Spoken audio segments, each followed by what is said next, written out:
Welcome to this episode of The Low Voice, where we explore a fascinating topic, forgotten and ancient medicines.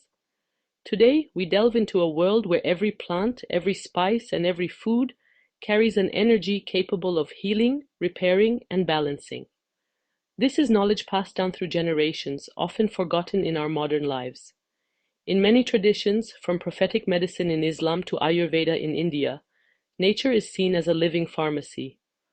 The Prophet Muhammad, peace and blessings be upon him, said, "Every disease has a cure."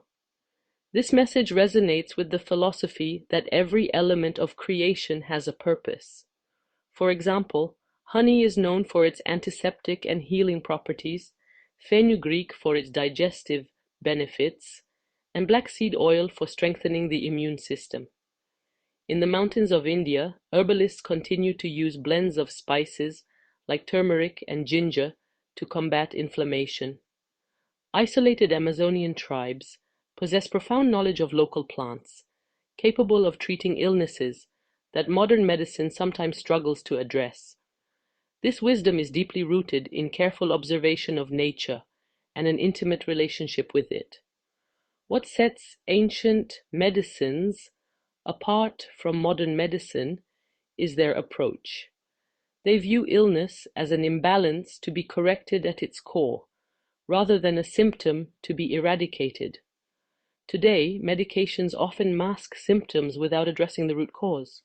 Sometimes this disconnects us from our natural connection with our bodies and the earth.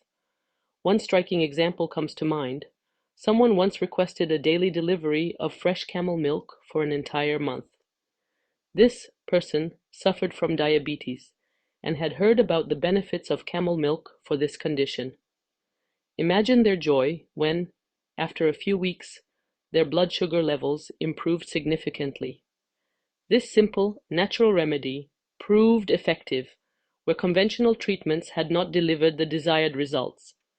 In contrast, traditional approaches listen to the body's signals, seeking not only to identify what is wrong, but to understand why. For instance, in Chinese medicine, the liver is not just an organ, but the center of our emotions, linked to anger and stress. Healing the liver, therefore, also heals the spirit. Now let's address a controversial aspect of modern medicine, the influence of pharmaceutical companies on medical prescriptions. In some countries, it is known that doctors receive incentives, sometimes financial, to recommend or prescribe certain medications. While legal in some cases, these practices raise ethical dilemmas. When a doctor chooses a treatment, is it truly in the best interest of the patient, or is there an indirect pressure from these incentives?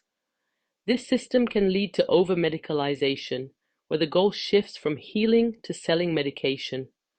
Some organizations, like the Sunshine Act in the United States, now enforce greater transparency on the relationships between doctors and pharmaceutical companies. However, these revelations highlight the extent of the phenomenon. This starkly contrasts with traditional medicines, which rely on local resources and a logic of care deeply rooted in observation and respect for nature. In our modern lives, these practices may seem archaic, but they hold timeless truths. Perhaps healing lies in a cup of homemade herbal tea, in a sunbath, or in the simple act of walking barefoot on the earth.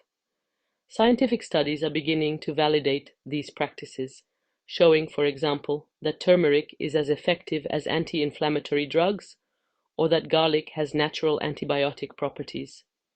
Beyond scientific proof, there is wisdom to be reclaimed.